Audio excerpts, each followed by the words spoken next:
Muito bem, senhoras e senhores, sejam muito bem-vindos a mais uma edição do Livecast. Estou aqui ao meu lado, Lúcio Mancini, ele que já completou o álbum da Copa. Já completado. Beleza, meu caro? Meus filhos muito felizes, álbum completo. Graças a eles, hein, graças ao posto de troca do Shopping Moca, que me garantiu 10 figurinhas no único dia. Então eu preciso do Gui emprestado para ele fazer o corre para mim. Por favor, crianças têm mais apelo para troca de figurinha. Muito bem, cara. Bom, sabe uma coisa que eu queria mandar um abraço especial? Tem muita gente que coloca comentários pra gente lá nas descrições do podcast. Então, muito bacana, muito legal. Vão comentando lá o que vocês estão achando, o que vocês acharam, deixa feedback pra gente. Dicas de entrevistados também, de pautas que a gente vai atrás, a gente acompanha todas. Certo, Luciano? Um abraço especial para quem participa, quem ainda curte, e ainda mais para quem compartilha. Pra Um quem abraço compartilha. mais apertado ainda. Aí, esqueci de ligar o cronômetro. Mas agora vai. Muito bem. Temos uma entrevistada para lá de especial. Ela que é Senior Data Science do Nubank, Andressa Freire. Seja bem-vinda, Andressa. Obrigada, Tudo gente. bem? Tudo ótimo. Tudo jóia. Tudo jóia. Vamos contar um pouco da sua história. Como é que você caiu na área de Data Science? Como é que você veio desse mercado? Você sabe que você é formado em rádio e TV, não é, Lúcio? Rádio e TV. Rádio e TV. E agora está em TI. Tá em TI. Muito bem. Quase saindo, mas tô em Quase TI. saindo, mas tá. Mas ainda tá. A gente troca toda hora. Mas você sabe que eu vim da área de tecnologia. Eu não me formei em analista de dados, faltando 6 meses para me formar, eu estava trabalhando igual um doido, resolvi ficar no trabalho e sair da faculdade. Acontece. Mas eu sempre, desde moleque, assim, sabe? Eu lembro que eu já mexia lá em computadores, fazia aquelas programaçõezinhas, brincava nos joguinhos e tal. Então, sempre tive videogame e tal. Mas foi uma coisa que veio no meu DNA, ao lado de programação, e depois acabei indo para o lado mais empresarial. Mas conta um pouco, como é que você caiu em tecnologia, assim, sabe? Você olhou, onde veio? Gente, não, foi uma história, foi uma saga. Bom, meu pai, ele é um cara que trabalha com tecnologia já tem 40 anos. Tá bom. Aí ele começou lá como office boy, foi subindo, acabou virando programador e amou. Beleza, eu acompanhei essa carreira toda dele, essa jornada. No dia de leve seu filho para o escritório, eu ia lá junto, ficava próximo. A gente tinha um computador em casa. Putz, gente, aquele computador branco que você colocava a capa, sabe? Sei, Com sei. disquete e tudo. E eu ficava lá mexendo Ficava horas. tudo empoeirado até, lembra? Brincando no Paint, né? Não tinha o que fazer, ficava ali e desmontava coisas eletrônicas. Então, eu já gostava muito de tudo isso. Só que uma coisa curiosa é que, à medida que eu fui crescendo, mesmo eu acompanhando tudo isso que meu pai fazia, eu sentia um super receio de me relacionar com essa área. Por quê? Eu ia para os churrascos com meu pai, eu ia no dia do trabalho. O que eu via lá? Só homem. Só homem. Né? Totalmente. Aquelas piadas, falando das mulheres que passavam ali, não sei o que. Eu ficava, cara, quero não, né? Vamos evitar isso aí? Não quero. E aí, beleza, cresci, fiquei ali adolescente e acabei indo para uma escola técnica, né? As ETECs aqui de São Paulo. E aí, eu tentei esconder dos meus pais, mas não deu muito certo. Eles descobriram que tinha um curso técnico ali na época era informática, hoje é análise e desenvolvimento de sistemas. E aí, eles falaram, pô, filha, faz, né? Você vai aprender ali a mexer no Word, no Excel, vai ser legal para o seu futuro e tal. E eu não queria, não, mas por pura pressão eu fui. Eles falaram assim, vamos fazer um combinado. Se você não gostar, você sai. Beleza? Falei, tá bom, você está me prometendo. Beleza. Entrei no curso, primeira aula. Não era nada de Excel, gente. Lógica de programação logo de cara. E aprendi umas 4 linguagens. E aprendi Java, VB, C Sharp, vixe. Mas logo na primeira aula de lógica de programação, eu falei, pronto, é isso. Eu me apaixonei perdidamente. Que legal, que legal. Perdidamente. Qual ETEC que você fez? Eu fiz a ETEC Irapuru, que fica no João 23. Não sei se vocês conhecem. Não, eu fiz Carlos de Campos. Ah, legal. Legal pra caramba. ETEC Como? Não show de bola. conheço o João 23, eu pegava ali o João 23 sem... O busão, né? Grande busão. Vim da terra de... Eu morei, mas sempre... Lá na nossa quebrada. Né? Então. Mas isso é uma coisa que eu me lembro que na infância era muito comum até quando a gente fala do perfil, era muito comum o menino ganhar o videogame. Sim. Né? E as meninas ganhavam lá as coisinhas de boneca e tal, mas era uma pegada muito do... Mas o videogame era uma coisa, pelo menos na minha infância, eu tenho 43, né? A gente tá falando aí nos anos 80, que tinha lá os Master Systems, Mega Drive, os Nintendos. Era muito comum, era uma coisa muito mais masculina, né? Com certeza. E até os joguinhos, né? Eram jogos mais futebol, o Rodrigão tá ali também. Era 100%... Sim. Era coisa, sabe? Poucos jogos tinham um apelo até feminino, mas e aí depois as coisas se transformaram e hoje a gente tá vendo que não é bem por aí, né? Exato, não, e o engraçado é que assim, eu sempre ganhei muita boneca quando eu era pequena. E eu pedia, gente, eu quero um carrinho, eu quero. Meu sonho era ter aquela pista do tubarão do Hot Wheels. Nossa, eu ganhei de presente de espetacular. casamento agora. Eu chorei, simplesmente. Mas meus pais falavam, não, filho, isso é coisa de menino, né? Depois o pessoal vai ficar te zoando e nunca me deram.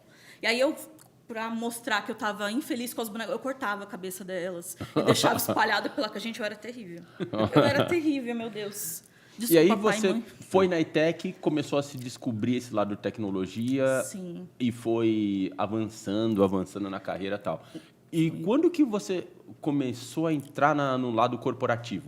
Qual que foi a sua primeira experiência? Nossa, saindo lá da ETEC, eu não sabia muito bem o que decidir para a faculdade, né? Eu Tá sempre bom. quis ser cientista quando eu era pequena e depois eu me apaixonei pela computação. Eu falei, putz, como é que eu junto os dois? Né? Será que eu consigo fazer isso? E aí eu descobri um curso chamado Física Computacional. E aí eu fui fazendo, lá na USP de São Carlos. E eu comecei a trabalhar com pesquisa científica e neurociência computacional, eu estudava peixes elétricos e como eles interagiam entre si. E aí fiquei 2 anos nessa pesquisa. Depois desses 2 anos, a minha avó ficou doente. Ela teve um câncer muito agressivo e eu tive que voltar para cá para ajudar. E com R$ 700 de bolsa de pesquisa. Não dá pra nada. Aí eu falei, bom, vou sair mandando currículo e ver que empresa que me aceita. Caí lá no Itaú, né? Fui aceita como estagiária e foi lá que eu conheci toda a história de ciência de dados. Eu caí nessa área e comecei a ser tutorada por um escocês lá de Cambridge, cara super foda. Eu não sei se pode falar. Pode, Fica à então tá vontade.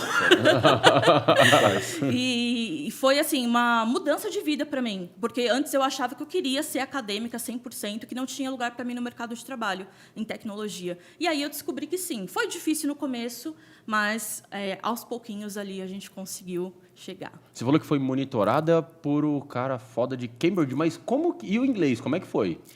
Eu aprendi inglês sozinha, né? Eu aprendi inglês ouvindo música, eu cheguei a fazer, assim, 2 meses de curso. Mas antes, logo depois que eu saí da ETEC, não sei se na época que você estudou lá tinha isso, eles davam intercâmbio para quem tinha as melhores notas. Tinha. Eu acabei Será que ganhando. Eu não era das melhores notas.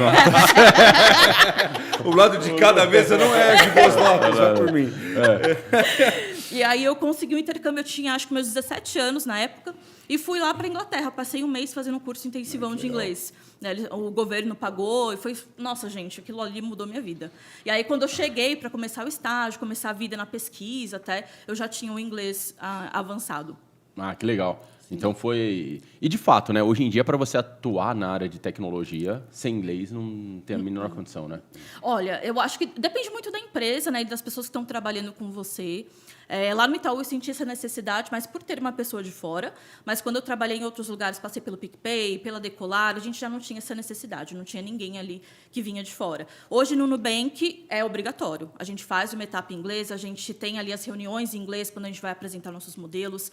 Então, dependendo do lugar, eles já avisam para você, olha, você vai lidar com pessoas de fora e você vai precisar aprender. Mas o que as empresas hoje estão fazendo é dando um incentivo. Olha, a gente paga o inglês para você, se o inglês não for tão bom, né? Então, no Nubank hoje eles fazem isso, inclusive. Eles incentivam. E você sentiu nessa carreira, no começo, assim, alguma dificuldade por ser mulher tentando trabalhar com tech? Assim, conta pra gente um pouquinho aí. Só pras moças que estão estudando Olha, eu vou te falar, saber o que vai na minha acontecer aí. faculdade, eu me lembro que tinham na minha sala, eu estou falando da Universidade de Ibirapuera, aqui de Moema. Sim.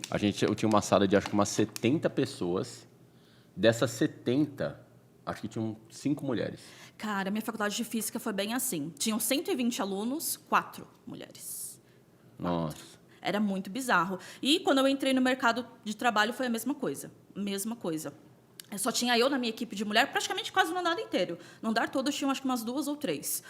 E aí, quando chegavam pessoas de outros lugares procurando alguém, sempre viam em mim, você que é secretária de fulano? Nossa, que absurdo. Eu, não, cara, eu não sou. Estou aqui fazendo meu trabalho, pelo amor de Deus. Era todo dia, gente, todo dia.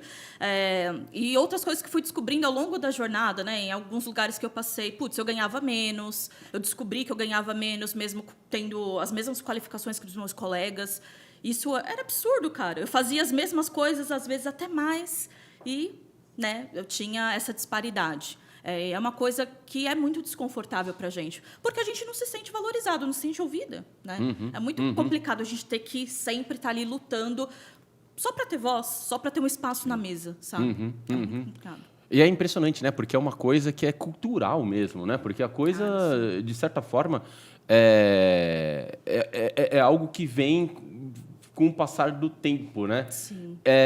E aí você, além de trabalhar no Nubank, professora de diversas escolas, como a Conquer, por exemplo, e outras tantas escolas, passou em diversas empresas e tal, você também é fundadora da Universidade. Sim. Conta pra gente qual é a iniciativa, o que vocês fazem, qual é o desafio, qual o propósito de vocês. Conta pra gente. Bom, quando eu estava trabalhando lá no PicPay, eu e alguns outros colegas meus, a gente fundou ali a parte de diversidade. Então, eu tomava conta de um grupo de mulheres com 700 mulheres e um grupo de pessoas pretas com 200 pessoas.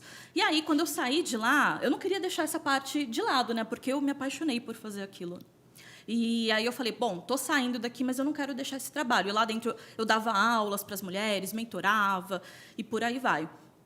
E aí eu fundei meu projeto, né, que é o Diversidata, que eu até trouxe os brindezinhos ali para vocês. Ah, que legal. E é um projeto onde eu dou mentorias e mini cursos, workshops, dou aulas gratuitas ali para pessoas que estão em grupos de diversidade, são mulheres, pessoas pretas, por aí vai, que querem entrar em tech, mas sentem esse bloqueio, sabe?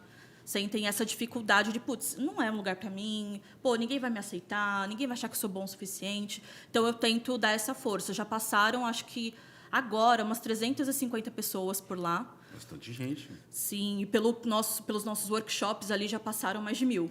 Legal, Legal. que bacana. Sim. E agora eu vou te fazer uma... A área de tecnologia é uma área, tradicionalmente, quando a gente falou aqui de... dominada por homens, né? A gente estava falando, mas... É uma área que, até certo ponto... Assim, eu entendo que a gente vive numa sociedade que tem um racismo e um preconceito estrutural muito forte. Mas quando você olha para a área de tecnologia, é um povo meio maluco, assim. Eu digo porque eu estava ali, sabe? É uma galera que, de verdade, eles são muito abertos, sabe? Eu acho que se você pegar a tecnologia, se eu fosse traçar um paralelo com as outras áreas tradicionais das empresas... Então, vou dar um exemplo. Eu tenho uma... Cara, estou falando toda a minha percepção, tá? Claro. Se eu colocar, por exemplo, um time de pessoas que trabalham na área de direito e um time de pessoas de programadores, eu tenho certeza que os programadores são mais diversos. Malucos e doidos e mais abertos. Você vê que o dev é uma criatura meio estranha a ser estudado. Gente, eu me incluo nessa. Posso depois, no final, a gente chama os nossos aqui para apresentar. Eu também. Inclusive, os bonequinhos, todos esses aqui, ó, o Lego, tal, essas montagens todas aqui, era que não cabia mais em casa. Então, eu acabei desovando no Eu amei. Inclusive, eu tenho um bonequinho ali igual do Jon Snow. Igual. O Jon Snow, eu também. Então, você vê que essas coisas que... são lá os nerds que lidam com gamers e tal. Mas é um público mais diverso. É isso que eu ia te perguntar. A área de tecnologia, pelo fato de não ter tantas pessoas negras ou pessoas de públicos mais minorias, sim, eu acho que e ter uma demanda tão grande de oportunidades de emprego por falta de qualificação, eu acho que é uma baita oportunidade para esse público ganhar dinheiro e mudar a vida deles, não é? Nossa, gente, com certeza. Inclusive, esse é o maior lema que eu levo nas minhas mentorias. Gente, tecnologia mudou minha vida. Eu saí de uma posição social bem humilde, bem complicada, e hoje eu posso estar realizando o sonho da minha família, sabe? Pude realizar o sonho da minha mãe no começo desse ano. E, assim, é uma emoção muito grande a gente poder fazer isso. E é isso que eu quero passar para as outras pessoas. Mas em tão pouco tempo. Exato. Você tem o quê? 22 anos? Eu tenho 26. Então, mas peraí, a gente está falando com 26 anos, você conseguir realizar o sonho, não sei qual que é o seu sonho, mas até pouco tempo, você pensar para uma pessoa de classe das minorias, era um absurdo. Você com 26 anos, você chegou, porque paga bem. 26 anos que nem sonha. Gente, eu vou falar uma coisa para vocês, aí entre nós e todo mundo que está vendo. Só para todo mundo que está acompanhando. Entre nós, gente. Eu comecei a trabalhar, me identifiquei muito com a sua história, comecei a trabalhar bastante, né, para conseguir crescer na carreira, e aí começou a ficar muito complicado trabalhar e ir para a faculdade, porque eu moro longe. Então, eram ali 6 horas no transporte público, às vezes 10, 12 horas trabalhando. Tem tempo de ir para aula? Não tenho. Chegou um momento que eu falei, gente, vou parar por aqui. Aí meus pais, eles surtaram. Eles falaram, minha filha, você foi a primeira da família a entrar numa universidade pública, de elite. O que você vai fazer? Você vai sair, você não vai ser nada na vida. Eles olharam para minha cara e falaram isso. Não, foi uma dor no coração deles, de verdade. E aí, eu tive que batalhar muito para mostrar para eles que, poxa, não é bem assim, né? A gente consegue ter oportunidade de outras formas, sabe? Lógico, o estudo sempre muito importante, mas não é só ele que vai ditar ali nosso potencial. Sim. Né? E isso eu estendo para todas essas pessoas que vêm ali de grupos minorizados, né? Porque eles passam por muitas dificuldades assim. Geralmente, eles estão ali na margem da sociedade, estão aí tendo que trabalhar o dobro, o triplo que as pessoas que não são desses grupos para ocupar esses lugares. Então, a primeira coisa que os meus mentorados falam para mim é: Dessa, eu ainda não fiz faculdade, o que eu vou fazer? Eu tenho que começar uma faculdade, me indica uma faculdade, mas, putz, eu não tenho dinheiro para pagar, eu não tenho o que fazer. Eu falo, gente, calma, né? Respira. Tanto que as empresas hoje estão mudando um pouco os processos seletivos para, de fato, testar a sua capacidade ali dentro do que elas precisam. A área de tech é uma das mais abertas. Sim. Até porque, assim, eu sinto pelos meus liderados aqui na live, as competências elas mudam. A área de TI na live não tem, acho que 8 anos. Caraca. E a gente já mudou linguagem, já mudou banco de dados, já mudou objetivo, já criou coisa. Tem coisa que a gente lançou que era espetacular, que hoje a gente olha um ano depois e fala, esse negócio é arcaico, é velho. Então, demorar 5 anos, 6 anos para estar preparado é já sair despreparado. Então, é um negócio bem complexo, né? E o que eu sinto, assim, eu queria ver o que você acha também, é que essas empresas novas do mercado, eu coloco a live também nesse mercado, que tem esse olhar não preconceituoso logo na porta de entrada, que essa é a grande verdade. Porque o que eu sinto é que se você ir lá na ponta das empresas, não existe um preconceito interno lá dentro do cara que está do lado. Pode existir, como existe em todos os lugares do mundo.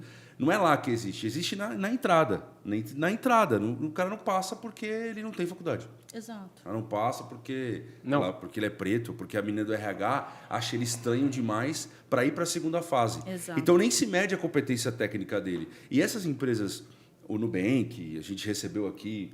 O iFood, o episódio anterior. Vários. E tem grandes empresas também que estão se abrindo. Sim. É um assunto que a gente tem falado. Só que isso demora, né? É um processo muito longo. E eu acho que é importante a gente falar bastante sobre isso, porque é um processo de consciência. Porque o cara que está lá, o desenvolvedor que está ouvindo a gente agora, que até brinco, né? A gente aqui, nós dois branquelo, hétero, né? Falando de diversidade, até pode parecer até presunçoso. Imagina, mas importante não é. Demais. Mas a gente fala muito sobre isso, até porque se você tá do lado privilegiado aí na sua empresa, está ouvindo a gente, e está vendo uma situação de uma mulher programadora preta sendo chamada de secretária, não cabe a ela falar que, presta atenção, não é porque ela é mulher e preta que ela é secretária nossa. Não é ela que tem que falar, é você que tem que se posicionar, você tem que mudar de dentro para fora da sua companhia. Perfeito. Se você é gerente e seu diretor está fazendo um ato que não está apoiando a diversidade, é só assim, entendeu? Não dá para esperar que o RH, junto com uma força lá de dentro, com uma situação, mova mundos e fundos. Acho que a gente vive muito isso aqui na live. A diversidade entrou na live... O assunto entrou e a gente só permitiu, a gente nem permitiu, na verdade, a gente só começou a participar das discussões, porque os livers trouxeram isso pra gente. Perfeito. E isso vai acontecer e vai rolar, eu acho importante, né? Nossa, gente, é importantíssimo. E até esse exemplo que você deu, né, que eu falei ali de, todo mundo achava que eu era secretária e tal, e realmente eu esperava, né? Eu ficava naquela expectativa, será que os meus colegas vão me defender? Porque tava todo mundo ali do lado. Mas o que meu chefe fazia? Ia lá e me pedia para alugar sala, ia lá e me pedia para reservar não sei o que para ele. Eu fazia o papel de secretária. No fundo... Entendeu? Então, ele reforçava esse tratamento que as pessoas tinham comigo. E aí? Né? E era uma coisa que deveria partir dele também, né? Por não estar nesse local. Sim. Você sabe, Andressa, que você falou uma questão e eu achei interessante. Eu baixei uma matéria aqui na Computer World de agosto agora de 2022. E ele estava colocando aqui que o Google ele é uma empresa que já não exige nível superior para as formações. E detalhe do Google interessante é que 63% das vagas que foram fechadas do Google em 2021 era por pessoas que não tinham nível superior. Gente, então, eu fiz entrevista lá e realmente é um processo muito bacana que eles têm. E isso não é nem questionado quando você vai conversar ali com as pessoas. Eles nem te questionam, você tem formação, onde, o que é que você faz? Não, nada. Só querem saber sobre você, seus conhecimentos, né? Quanto tempo você tem de experiência, enfim. É uma conversa bem mais tranquila. E quando eles tiram essa barreira, isso é uma barreira para muitas pessoas, como já foi para mim. Você se sente mais confortável em conversar, você se sente mais confortável em mostrar quem você é, de fato. Né? Quando a gente fala, então, dessa questão de diversidade, então, eu acho que, para quem está acompanhando a gente aqui, de verdade, eu acho que fica um alerta, você que quer se desenvolver na área de tecnologia, puxa para mim aqui, de verdade, aproveitem para entrar nessa área, que é uma área super com muita oportunidade. Eu acho que se a gente fosse trazer um paralelo aqui, eu acho que a gente só se compara, sei lá, a gente tem a área de vendas e tecnologia, são 2 mercados que sempre e vão continuar crescendo por muitos e muitos anos. Então, você vai ter um futuro enorme pela frente, quem apostar aí na área de tecnologia. E, de verdade, cara, TI é uma área tão grande, vai abraçar todo mundo aí, porque o número de vagas que as empresas têm não é compatível com o número de pessoas que estão disponíveis para a gente disponíveis no mercado, né? Todas as empresas estão enfrentando esse problema. Não estão conseguindo fechar as vagas de tanta vaga que tem. Tanta vaga que tem. Fora ainda, né? Concorrência internacional. A gente perdeu programadores aqui para Portugal. Sim. Israel. O pessoal então. está importando programadores. Sim, porque para eles é muito mais barato, né? Pagar aqui o salário em dólar para a gente, putz, é um salário absurdo, né? Isso está acontecendo muito no Nubank. Pessoas que eu já trabalhei em vários lugares agora estão lá, putz, na Alemanha, estão na Inglaterra. Então, isso está acontecendo muito mesmo. Então, e de verdade, é uma oportunidade bacana para a gente entender. Agora, Andressa, trazendo pelo um lado que a gente está falando de diversidade também, uma das coisas que eu acho muito impressionante, e você sabe que teve uma coisa que eu mudei de opinião ao longo da minha vida. A gente faz uma pergunta aqui no final do podcast, coisas que você achava certo e mudou de opinião. Ninguém nunca me perguntou, mas vou responder. O episódio 100 ia ter essa pergunta. Acabou de estragar toda a ideia do Rodrigo. Não, vou soltar. Você vai ser o entrevistado do episódio 100. Ele para só não mim, sabe disso. Eu era contra cotas nas universidades. Porque eu achava que não tinha que ter uma cota em função da raça, e sim em função da classe social. Só que eu vi que eu estava errado. Sabe? Eu comecei a perceber, com o tempo, em que a gente tem um racismo estrutural tão enraizado no Brasil, que é muito louco, né? É que o Lúcio falou aqui, né? Se a gente estiver numa mesa aqui e tiver um branco e um negro, e a gente fala, tem uma pessoa que já foi presa. Bom, em quem? Quem que você acha que já foi presa, Pois sabe? E é muito louco. Está enraizado, entendeu? E depois que a gente... e eu fui contra, tá? Era uma coisa que eu era contra. Mas depois que a gente começou a ver os números dos negros que foram para as universidades com notas acima dos demais, com desempenho, com presença, que valorizavam acima dos demais e um desempenho pós-faculdade de entrega para a sociedade ainda melhor, eu vi que eu estava errado, né? E aí eu queria te perguntar, eu ainda vejo que nas empresas, até, por exemplo, aqui na própria Live, nós temos poucas iniciativas de inclusão, né? Nós temos um DNA super aberto, livre, assim, de bacana e tal, mas, de fato, focado em inclusão, eu vejo poucos ainda, eu vejo aqui na Live, e pouco nas empresas como um todo no mercado. Sim, perfeito. Como que eu começo? Sabe, se eu tivesse que dar uma dica, se você estivesse aqui no meu lugar, você ia falar, Henrique, poxa, eu vou dar algumas coisas que eu acho que as empresas poderiam fazer para tentar estimular. Com certeza. Quando eu estava lá no PicPay, inclusive, a gente fez esse trabalho, né? Então, acho que o primeiro passo é a gente entender onde a gente está. Entender como que está a sua empresa. Né? A gente chama de diagnóstico demográfico. Né? Então, a gente passa, geralmente, uma pesquisa para verificar questões de gênero, questões raciais, se as pessoas, como elas se identificam, né, de acordo com a sexualidade e tudo mais. Isso é muito importante, porque só sabendo os seus números, os seus dados, é aí que você vai saber onde está o problema. Tá bom. Né? Onde estão os déficits aqui. Então, sabendo disso, aí você... olha, a gente tem, 30% de mulheres aqui e o restante são homens. E aí, o que a gente vai fazer? Vamos lá, agora sim, vamos chamar as mulheres aqui dentro, ver a percepção que elas têm com relação à empresa, o que elas acham que pode melhorar e o que elas gostariam que fosse feito para elas, né? E também tem que ter um preparo muito grande dentro da empresa, sabe? Eu acho que é isso que falta. Geralmente, tem várias empresas hoje que estão tentando seguir nessa linha de, ai, caramba, diversidade, vamos lá, abre vaga aí pra galera de diversidade, vamos trazer para dentro. Super importante, muito legal. Mas a galera que está dentro da sua empresa está preparada para isso? A mulher que vai chegar aqui, ela vai sofrer machismo? O preto que vai chegar aqui vai sofrer racismo? Né? Então, foi uma situação em que eu já me encontrei. É uma coisa muito complicada. Então, esse trabalho de reeducação dentro do espaço é muito importante, antes de começar a fazer as ações afirmativas. Então, conhecer o seu espaço, começar a trabalhar em cima dos seus problemas e educar as pessoas que estão aqui. Porque eu acho que, todo mundo está aberto a aprender mais, né? Então, para a gente recepcionar melhor as pessoas, fazer com que elas se sintam em casa, a gente tem que ter essa empatia, né? Se colocar no lugar delas também. De verdade, parece que é fácil, né? Mas acho que até, então, fica uma boa dica para quem está acompanhando. Começa por um diagnóstico, né? Sim. Faz um mapeamento, entende qual o cenário que você tem e quais são os seus gaps que você tem que fechar, e você começa a trabalhar com ações de educação a partir daí. Perfeito. E aí sim, quando vocês verem que a empresa, olha, ok, tá todo mundo ciente de que aqui, a gente não tolera nenhum tipo de discriminação com relação à diversidade, beleza, vem, gente. Aí sim, vocês começam a trazer as pessoas. E mais importante do que trazer e preparar o terreno é também acompanhar essas pessoas. Porque a síndrome de impostor nessas pessoas bate muito forte. Né? Tá. Elas nunca acham que são suficientes. Né? Então, acompanhar, dar um plano de carreira, ter ali uma pessoa que está sempre perto, é muito importante. E um grupo de apoio, né, também. É interessante, né, cara? Mas eu me lembro também que, da mesma forma que eu falei que na faculdade não tinham mulheres, também tinham poucos negros. Né? Então, você vê que, de fato, a gente acaba...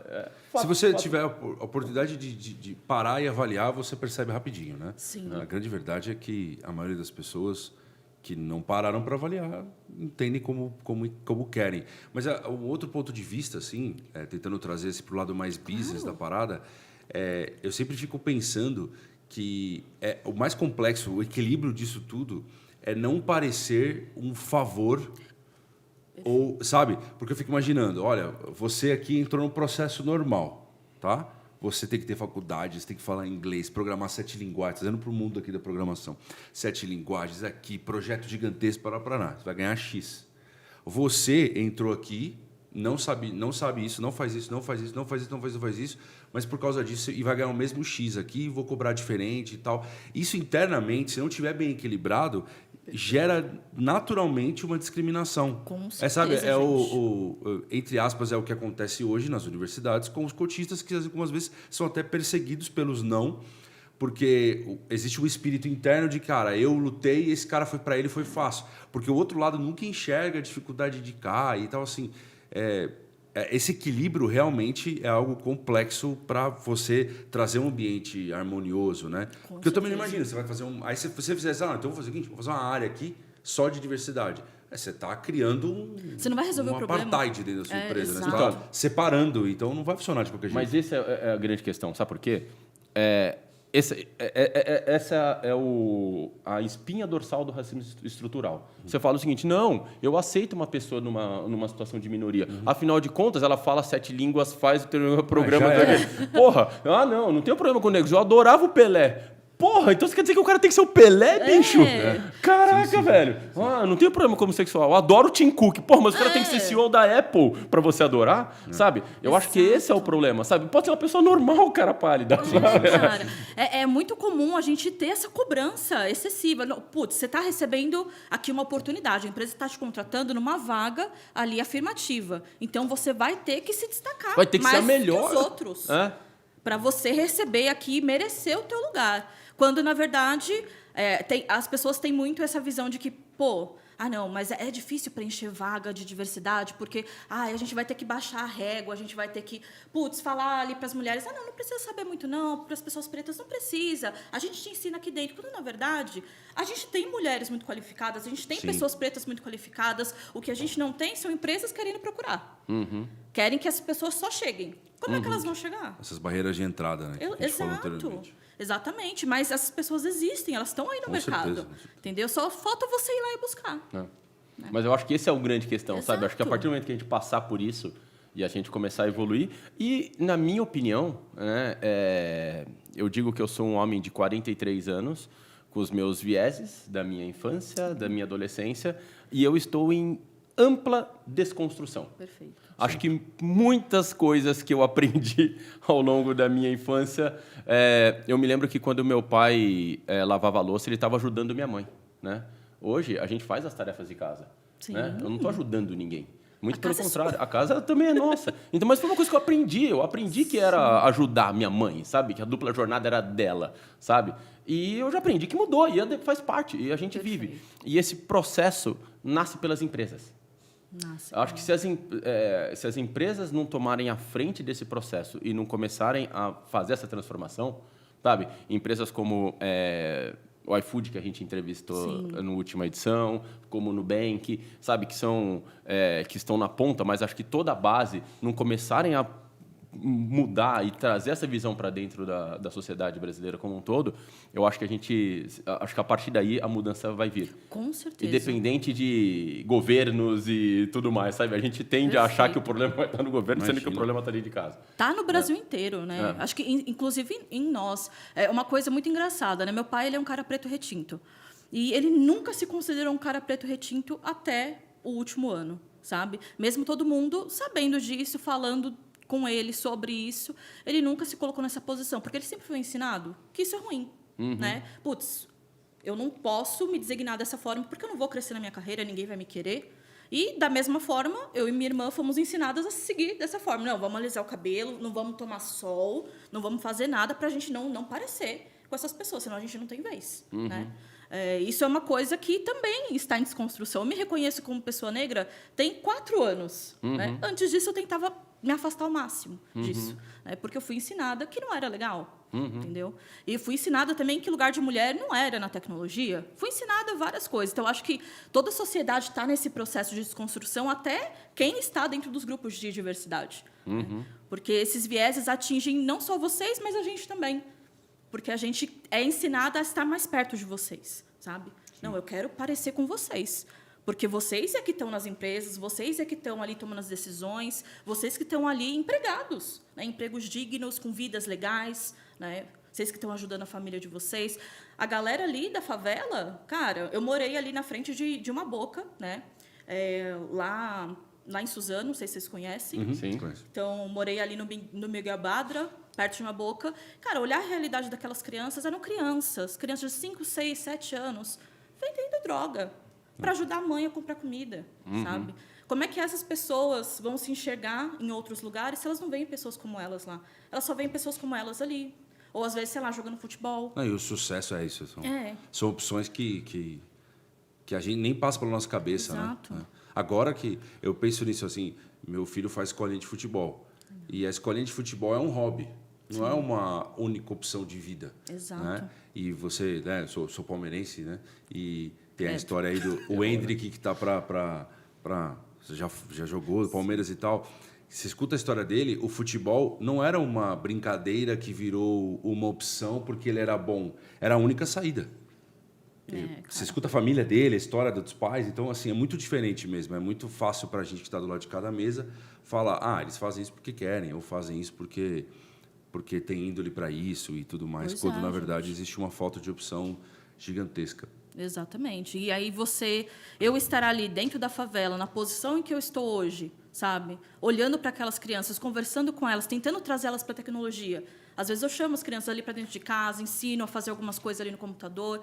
Pô, elas olham com outra cara para você. Elas falam, nossa, cara, eu não preciso, sei lá, ficar famosa no TikTok, eu não preciso virar jogador de futebol para ter um futuro. Se eu conseguir estudar, se eu me dedicar, eu tenho chance, sabe? Então, acho que esse é o grande ensinamento da diversidade. É isso que a gente tem que mudar, que nem você estava falando, né? Mudar o pensamento das pessoas, não só das crianças, mas dos pais também, que não passam essa visão de futuro, às vezes porque eles também não tiveram.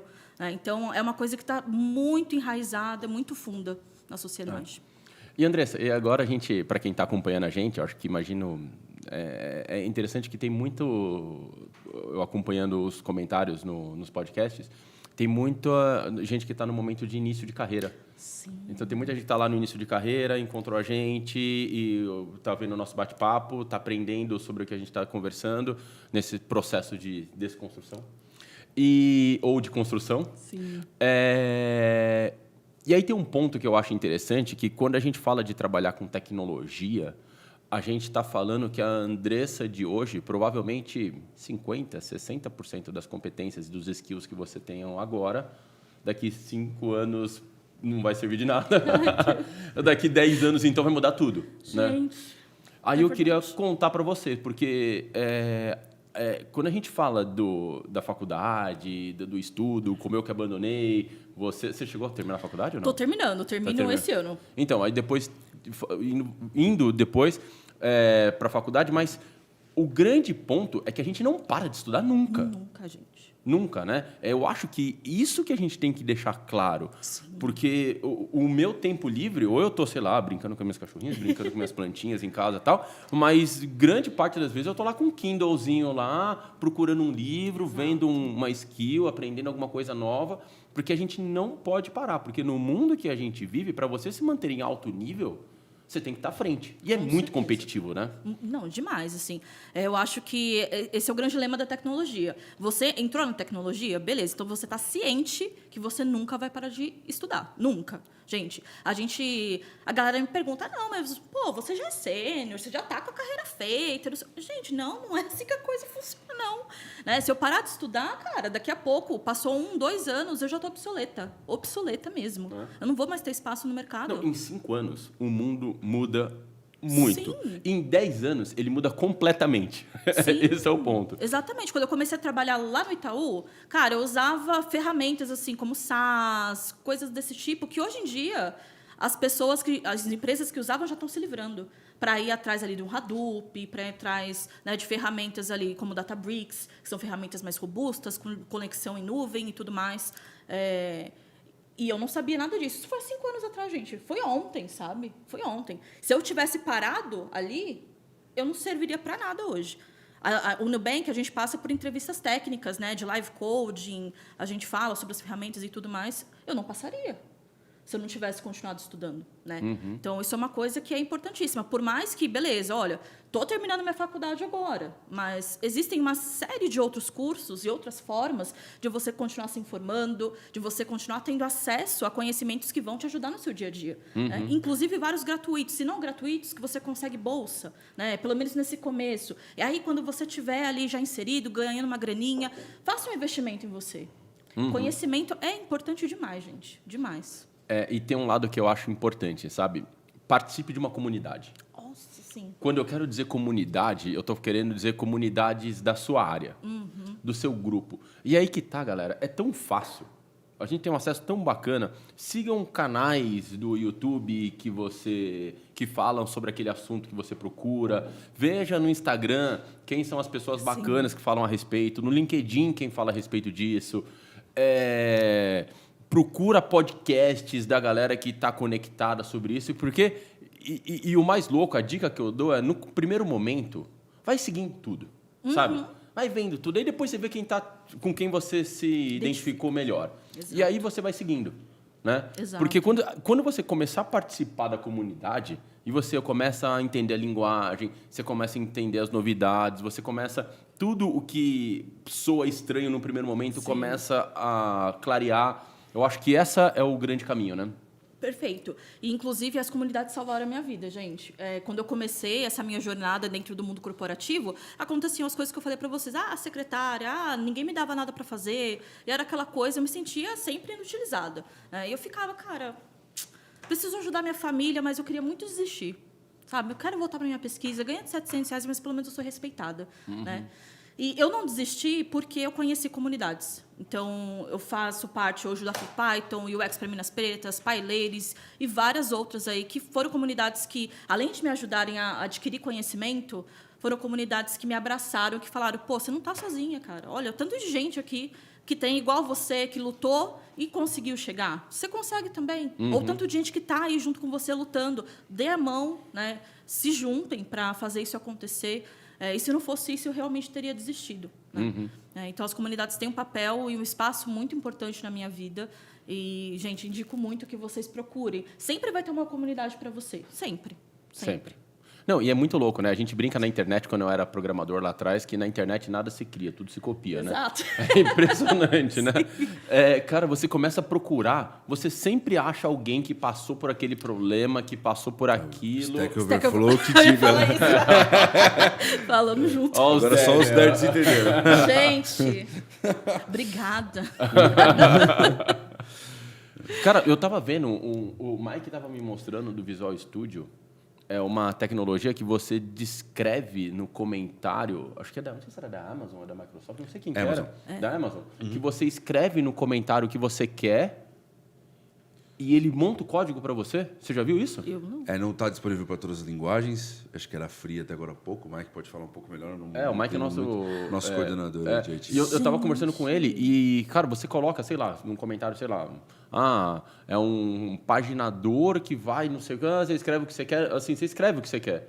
Ele busca na internet e já te coloca a sugestão do código que tá colocando. Que muito sensacional. O seu louco, código né? tem que estar adequado, tem algumas Sim. parametrizações, óbvio, para funcionar, Sim. mas eles super usam. E autocomplete também, que eles estão usando também, que é bem legal, Né, que o é autocomplete ajuda se você chama uma Na função minha já época não conhecida tinha Ai, isso. e tal. Você Não, quando eu comecei também não tinha nada. Já abre, já fecha, né? tudo mais. Nossa. O cara começava a loucura. programar no Linux, usava o VIM lá, que era... Foi minha primeira também. Ai, que da hora que era, mano. Era Saudade. colorido. A gente baixava só porque era colorido e bonito. Então a gente tá trazendo um conceito muito forte de lifelong learning. Isso serve para qualquer carreira. Qualquer. Mas em programação o negócio é latente. Gente, não, aí até dou um exemplo do meu dia a dia. Eu juro para vocês, eu comecei a fazer esse projeto que eu estou entregando agora no Nubank em agosto. Estamos em outubro. Não passou quase nada de tempo. Eu fiz o meu código e agora estou em processo de implantação. Fui arrumar meu código lá para implantação, deixei bonitinho. Falei, não, vou rodar aqui só para testar. Deu pau no código. Aí eu falei, não, gente, eu acabei de fazer isso, não é possível que deu pau no código. E aí fui lá, olhando os erros no Python, uma biblioteca foi descontinuada. Nossa. E se eu não soubesse, né? Eu tenho que ir atrás, eu tive que ir atrás, tive que estudar para saber sobre isso e saber o que colocar no lugar. Né? Então, a gente não pode ficar com esse conhecimento estático. Não tem como. Senão, uma coisa que você fez literalmente 2 meses atrás, não funciona agora. Então, do nome um pouco mais técnico, como é que funciona, como é que é dividido lá dentro do Nubank essa área de data science? Claro. Como é que, de onde vem a demanda, de onde sai, é inovação, é de produto? Como é que funciona? Conta pra gente um pouquinho. Olha, lá é muito diferente assim de todos os lugares que eu já trabalhei. Antes eu trabalhava em equipes fechadas, né? Então, você tem equipe aqui de cartão de crédito, beleza, com todo mundo, gerente, programador, beleza. E aí você tem a outra equipe para empréstimo. Lá no Nubank não. Como é que funciona? A gente tem o que a gente chama de chapters, que são as grandes áreas. Então, sei lá, os designers têm o chapter de design, os cientistas de dados, o chapter de data science. Mas os data scientists que estão nesses chapters não trabalham juntos. Cada um está atendendo o que a gente chama de business unit, né? As unidades de negócio. Então, a gente tem a nossa equipe mesmo formada dentro dessas business units, que é um grupo multidisciplinar. Então, a gente conta com pessoas ali que fazem análise de negócios, tem eu que sou cientista de dados, tem devs, tem de tudo, gente. E é muito legal, um esquema muito legal de trabalho, porque a gente se complementa. Né? Isso é muito valioso, muito mesmo. Faz o projeto andar com muito mais naturalidade. Sobre de onde vêm as demandas, é uma coisa que é aberta, assim. A gente tem ali os nossos OKRs, que são decididos geralmente ali entre as pessoas com as cadeiras mais altas, mas a gente participa ali de brainstormings para que a gente dê ideias, sabe, sobre projetos. Saiu tal produto novo aqui, um produto sobre Pix. E se a gente fizer um estudo assim assado, fizer um modelo assim assado, aí a gente leva a ideia para o nosso chefe e ele sobe a ideia. Se for aprovada, volta aqui para a gente mete bala.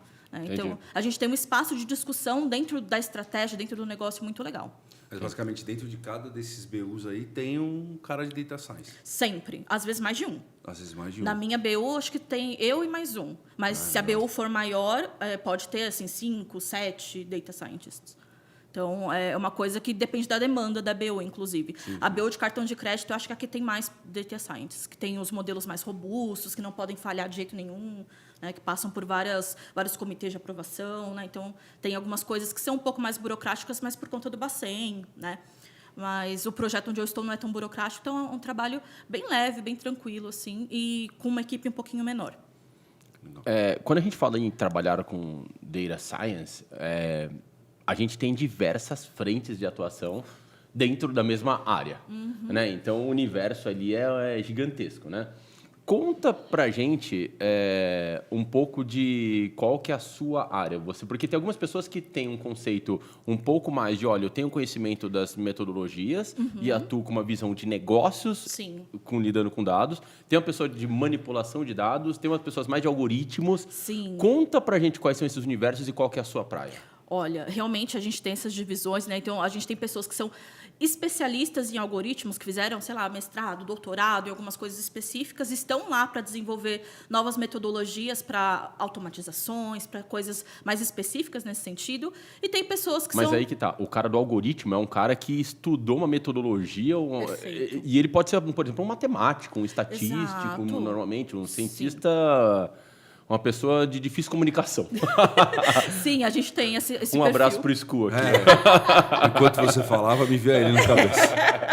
Então, a gente tem esse perfil e algumas empresas, né? Acho que no Nubank não tem, mas em algumas empresas a gente tem áreas só de pesquisa. Né? Então, eles chamam pessoas que estão ali fazendo mestrado, doutorado, só para atuar com esse tipo de inovação. Né?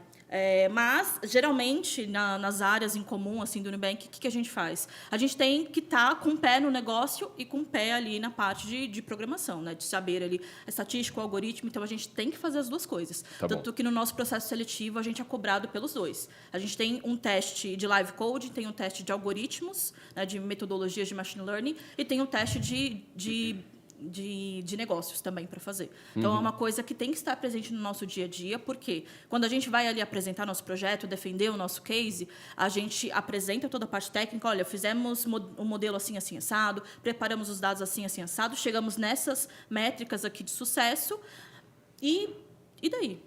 E o cara que está ali, trabalhando ali com cartão, com boleto, né? A gente tem agora o esquema de boleto parcelado, o que ele vai entender sobre isso? Não vai entender nada. Então, a gente também tem que fazer essa tradução. Então, sempre a última parte das nossas apresentações é fazendo justamente, gerando esses impactos. Olha, então, a gente acredita que dentro aqui do que a gente conseguiu, vocês vão ter tantos % a mais de cliente consumindo o produto. É isso que eles querem saber no final. Né? Então, a gente tem que navegar por essas duas partes. Então, o começo do projeto, quando a gente faz a parte de brainstorm, senta com as pessoas de negócio, é o mais importante. Eu acho interessante porque no passado eu me lembro quando a gente codava, né? A gente falar de código, era uma pessoa que fala, poxa, me fala o que você quer que eu entendo, eu coloco o código para você. Aí você fazia e o cara falava, não é isso não. E da mesma forma era o contrário. As pessoas de negócio não tinham que ter visão sistêmica. Eu já vi, por exemplo, nós temos uma área muito forte do supply chain aqui na live, né? Eu já vi empresas que pedem conhecimento básicos de Python para um analista de logística.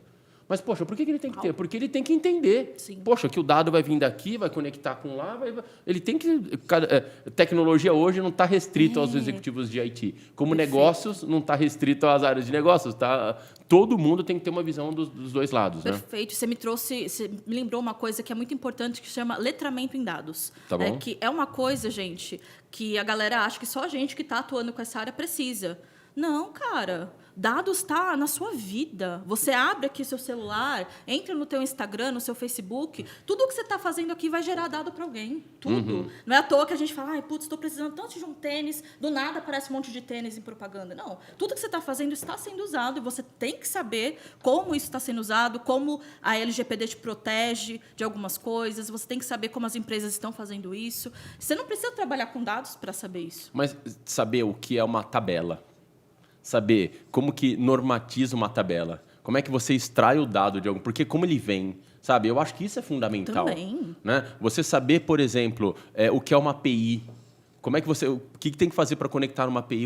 Como é que funciona uma API? Sabe, são informações que, se você não sabe hoje, na hora de você implantar uma tecnologia, que hoje tudo é processo novo e tal, cara, você vai enfrentar esse problema, sabe? Então, tem que estar aberto a esse ponto. Exato, né? você vai ter um desconforto enorme. Né? Então, eu acho imprescindível você estar lá e estar se atualizando.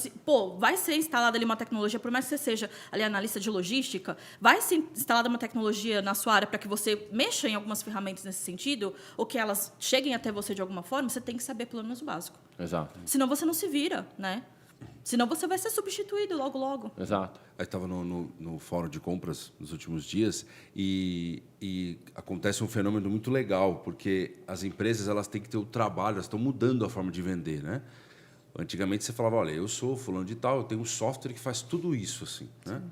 E aí as pessoas falavam, legal, o dia que eu precisar de um software que faça isso, eu vou aí de contrato. Hoje é um processo, elas estão até dando treinamento para as pessoas entenderem o que funciona, porque entendendo elas olham assim, nossa, eu preciso disso, né? E até o palestrante falava, você não tem que saber, você não tem que pagar alguém para ele te falar que dá para fazer.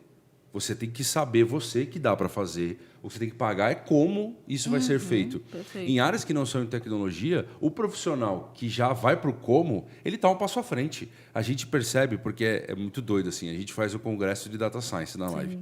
Né? E aí o assunto que falou há 4 anos atrás de Data Science, ele respinga em todos os outros depois de uns anos que está acontecendo nos outros. Né? E é muito doido, porque a gente vê as tecnologias, né? Esse Python em supply chain, ele está aparecendo agora, mas a gente tem um MBA de Data Science lá do módulo de Python que está rolando, sei lá, 5, 6 anos já. Então, a gente começou a falar, a gente tem um módulo no nosso MBA de Data Science que tem um case de logística. Legal. Que um módulo inteiro você... Né? Então, o profissional de logística poderia muito bem fazer esse módulo e já aprender. Perfeito. Então, assim, vai refletindo. E se você dá um passo para trás e fala, cara, antes de chegar em mim, se eu estiver preparado, se eu souber, né, como fazer e como atuar, você vai estar um passo à frente e não vai ter essa sensação. A gente faz aqui os encontros, né? A gente fez Logística Trends aqui, e é surreal ver que, às vezes, algumas coisas que, para o mundo tech, já estão super... Nós estamos super falando sobre o assunto e super dominando. E aí a gente apresenta um trend e os profissionais de logística fazem assim...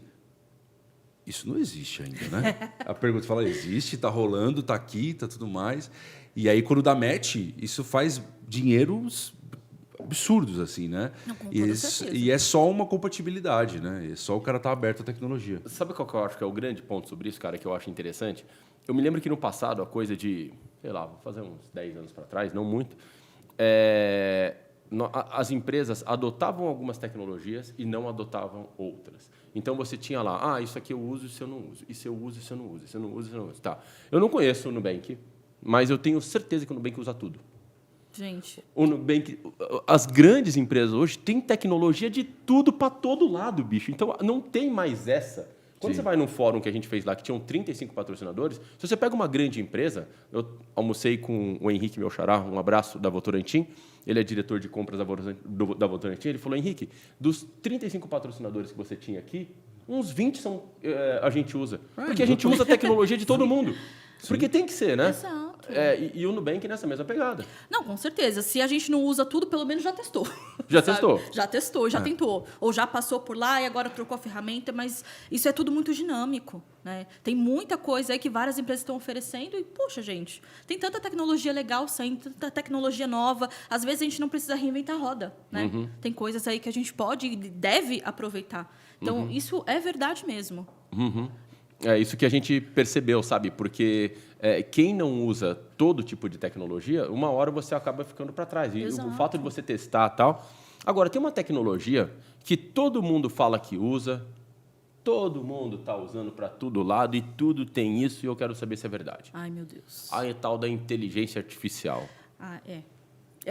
Tá todo mundo utilizando mesmo ou é blá, blá, blá? Porque eu vi aqui que você estudou, inclusive, na University of Michigan, você estudou Deep Learning lá, foi isso? Deep Learning foi na Deep Learning AI Tá e bom. foi a parte de Data Science aplicada com Python, foi na Universidade de Michigan. Entendi. Gente, inteligência artificial está em tudo. Tudo Tá que bom. eu citei agora há pouco, né, dos aplicativos, recomendações que ali de propagandas que você tem, que você recebe, recomendações de conteúdos de criadores ali que você recebe nas suas redes, recomendações de filmes no Netflix que você recebe. Gente, tudo isso envolve inteligência artificial. A gente não tem hoje como escapar. Então, Não tem. envolve inteligência artificial. Envolve machine learning? Envolve machine learning. Envolve deep learning?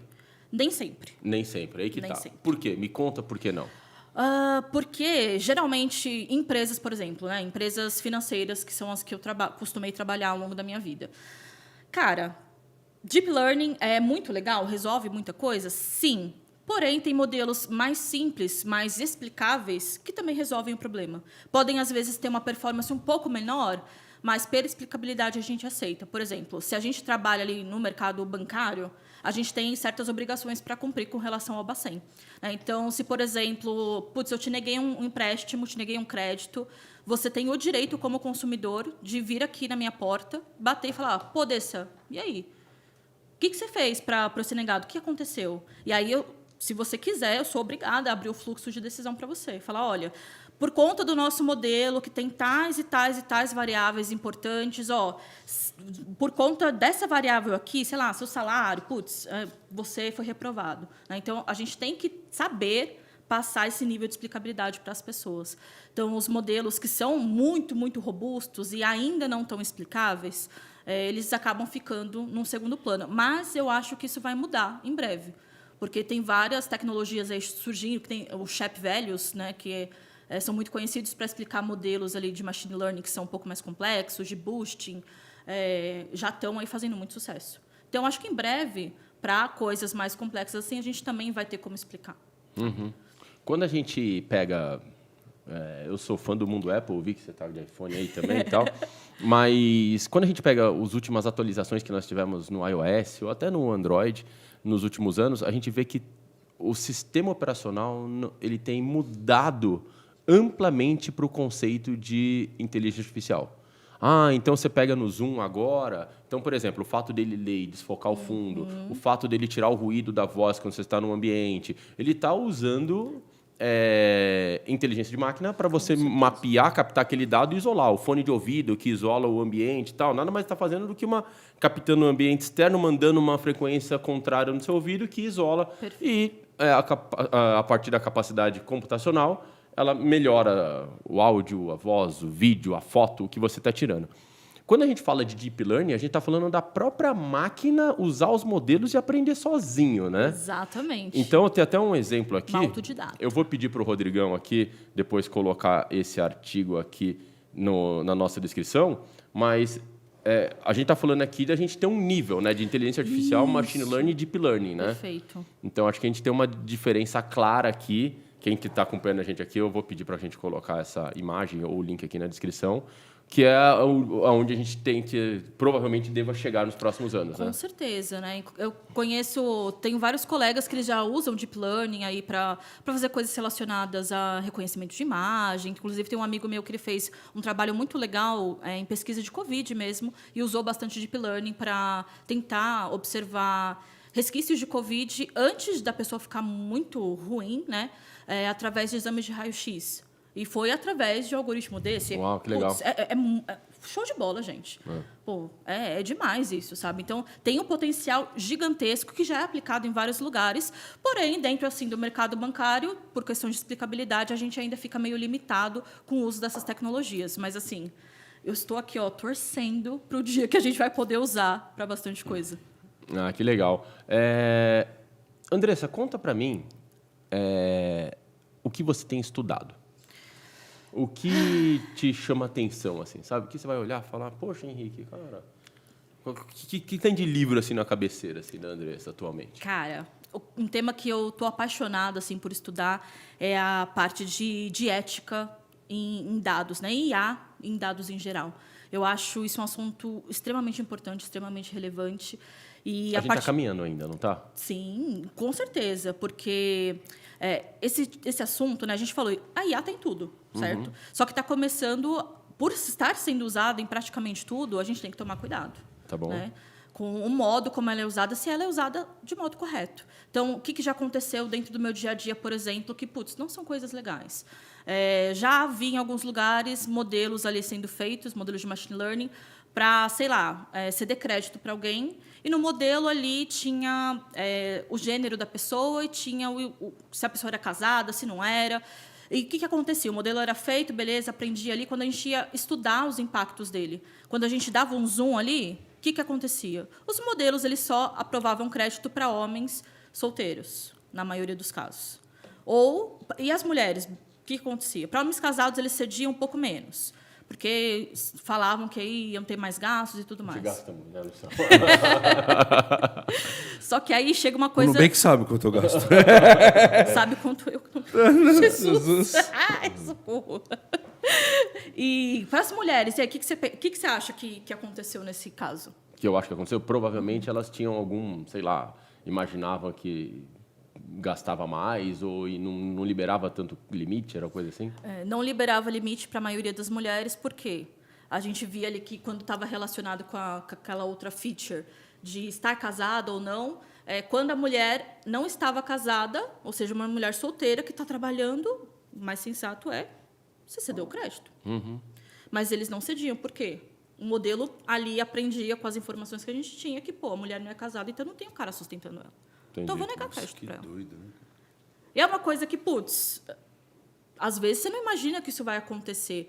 É porque é um viés social, completamente social. Sim. Mas que os dados que a gente tem ali, eles reproduzem esse viés. Totalmente. Não tem como fugir Totalmente. disso, porque é a nossa realidade ainda. Né? Sim, porque Então, isso acontece no dia a dia, enquanto quem fazia essa análise era uma pessoa com preconceito. exato. E aí, natural, pegou esse dado, colocou para dentro e ele cuspiu o que acontecia. Exato, naturalmente. porque para as pessoas isso não é um problema. Né? Geralmente eles não são mulheres, eles não vão sofrer com Mas isso. é que os viés são programados.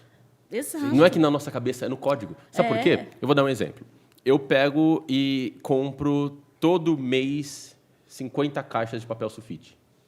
Aí eu falo, bom, vou lá, mês de outubro, comprei 50 caixas. Mês de novembro, eu vou comprar 50 caixas. Mês de dezembro, eu vou comprar 50 caixas. Pô, eu tô comprando tanta caixa, já sei o que eu vou fazer.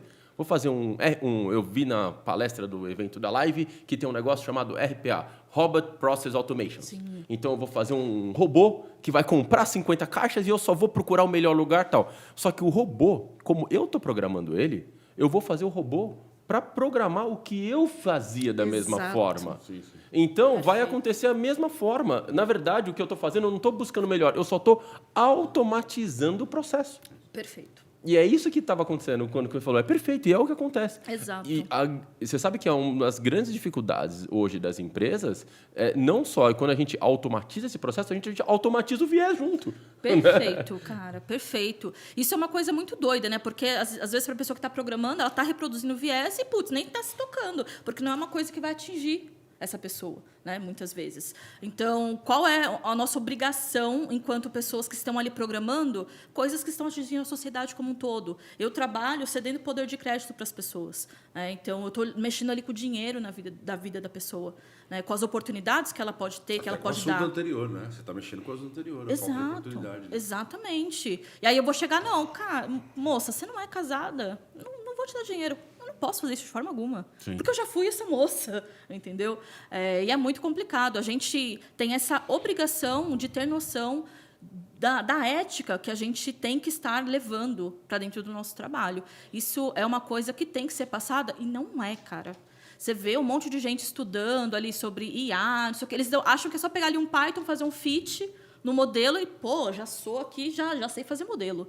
Né? Nada. E aí eles colocam qualquer variável, não tratam direito, não olham para esses vieses que podem ser reproduzidos. Isso é nosso trabalho também, né? Ter noção dessa ética. E aí eu trago alguns exemplos que são até mais desconfortáveis.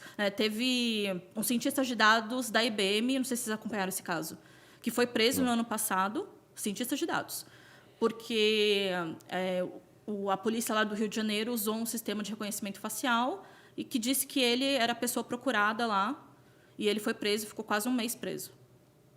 Sabe? Como que é o sistema carcerário brasileiro? Caos, né? Um caos e Terrível. que, né, prejudica a maior parte das pessoas negras. Né? Sim, sim. Então, é um sistema... Se você usar o modelo de inteligência assim, ele vai ser completamente enviesado. Completamente. Que foi o caso que aconteceu aí. Nos Estados Unidos tem vários casos assim também. Então, a partir do momento... Ok, não, a gente está usando IA e está interferindo aqui, sei lá, nas suas propagandas no Instagram. Ok, né? Mas e quando está interferindo no seu direito de ir e vir? Quando está te jogando na cadeia, quando você precisa estar ali trabalhando? E aí? Exige uma certa reflexão de certas barreiras, né? Com toda certeza, gente. É uma coisa que eu acho que deveria ser ensinada para todo mundo que quer seguir essa carreira de dados. Você tem que saber lidar com isso. Você tem que saber que hoje os dados têm um poder absurdo E você que está ali cuidando desse poder, você está ali jogando esse poder para algum lugar, você tem que fazer isso de modo consciente, né? De modo que você não vá atrapalhar a vida das pessoas. Os dados, a tecnologia está aí para servir todo mundo, não só a pessoa privilegiada. Você sabe que Max Weber ele traz um conceito muito interessante que eu adoro, que ele chama ética da convicção e ética da responsabilidade. Sabe a diferença dos dois? Não. A ética da convicção é aquilo que eu acredito.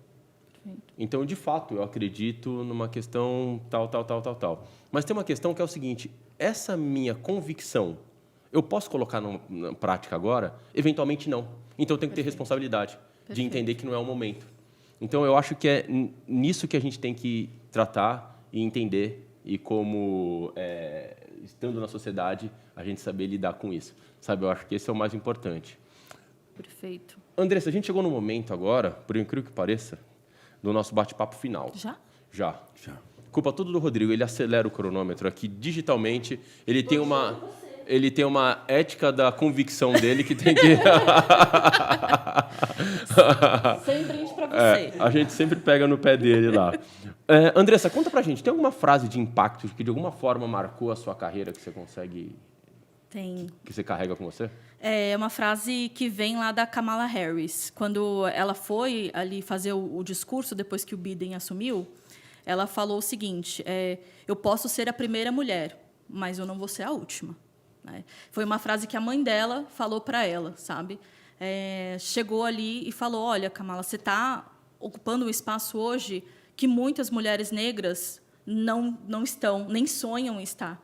Então, se você está sendo a primeira, faça o favor, você tem a obrigação de ser esse caminho de entrada para as outras que estão vindo. Espetacular. Sabe? Então, essa foi uma frase que me marcou muito, porque é literalmente o que me move, sabe?